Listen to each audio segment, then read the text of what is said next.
Ukraine. It's where was the protection that wasn't there in place? So we always do root cause. And you start looking at Ukraine, and again, I'm not an expert at all, but I've done some what I'll call root cause of why we're not seeing what we want to see from our politicians.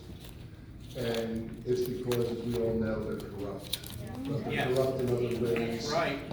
Scott's in the room here, I just met him, he's a security expert, he'll probably tell me I did an okay job, maybe.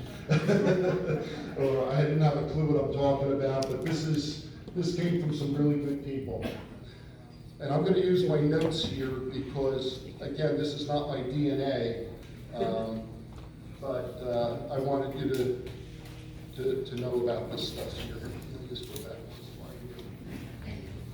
So, what do we know here? My sources say nothing about the Ukraine that is in the, you know what, I need glasses. My glasses down there? The other stuff I have.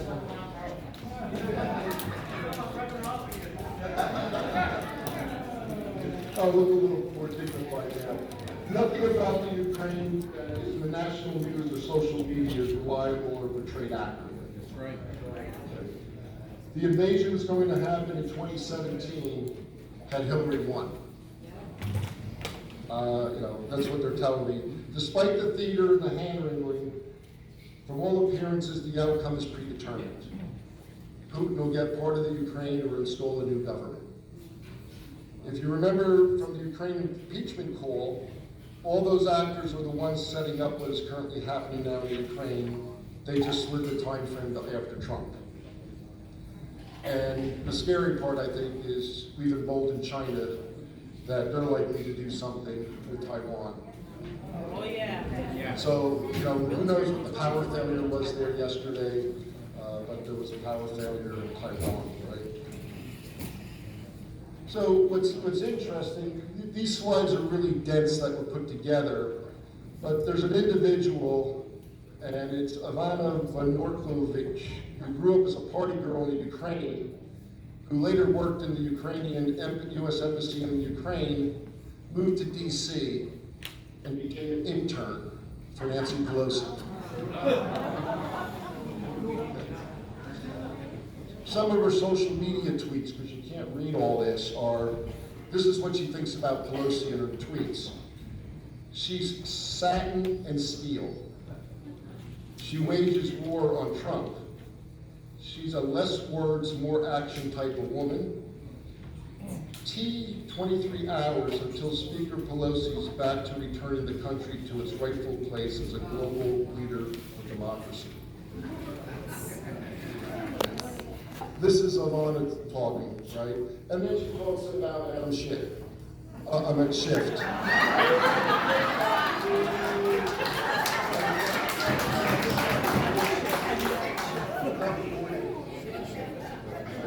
I'm in front of him.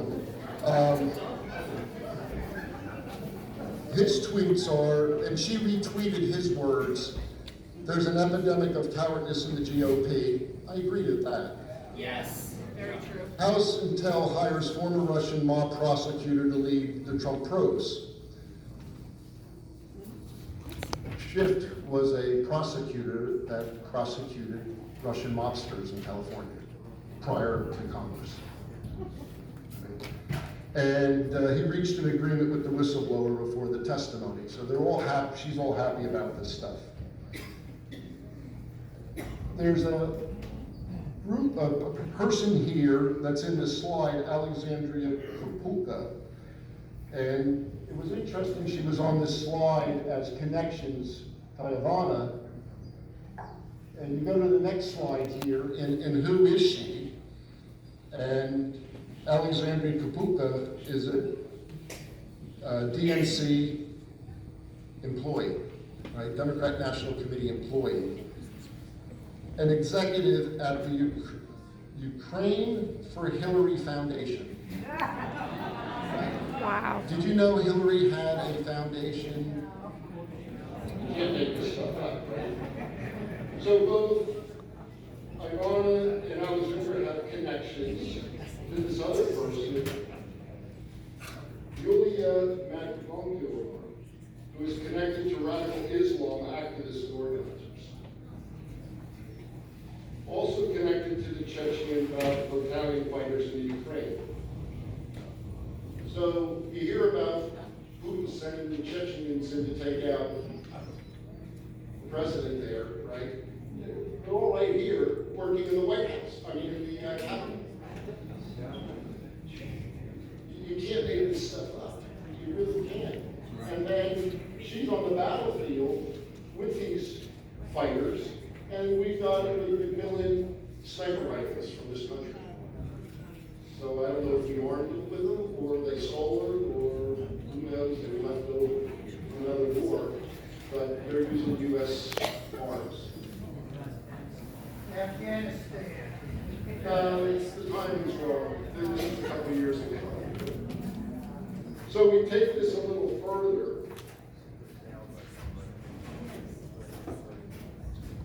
And we find out that Alexandria has a lawsuit against her for providing funds to the campaigns through foreigners. So she's funneling money through to these campaigns.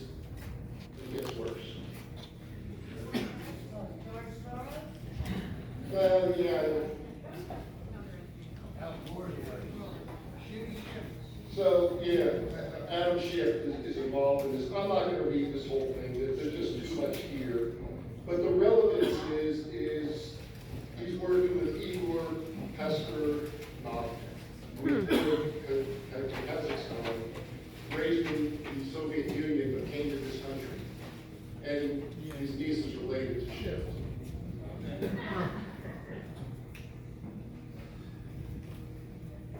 So, what do we got here? We've got this guy,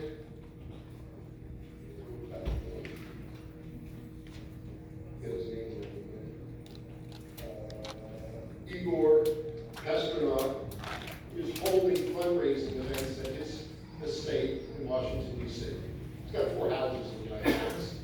But he's doing fundraising for Adam Schiff, and Sanchez. So he's helping them raise money. Well, why is he helping them raise money? Follow the money. About $235 million in government contracts. Wow. So that's why he's helping the politicians in Washington. Now this is something that is what hit me. All these people on these slides are all around Pelosi and Schiff. They're all linked to jihadi and a front for the Turkish intelligence services. Guess what? Oz has dual citizenship Yes, he does. and served in the Turkish military, in the Turkish army. He's Muslim. What's that? What's that? It's on the web. It's everywhere. So are they, is he a plant to come in? Yes. Yes. So, Yes. so this is all about Trump, a lot of this stuff too. There's an organization called the Free Russia Foundation, founded in 2014, and its mission is to unite and coordinate the global efforts of activist organizations and programs that share our vision. Couldn't find out what the vision was actually. But back in 2016 and 2017, they worked to dirty Trump. When you start looking at the history of what they did and what they were doing, they were linked Russia collusion. They worked on that. Well, who were they associated with? Senator Rob Johnson, Senator Roger Wicker, Senator Ben Cardin.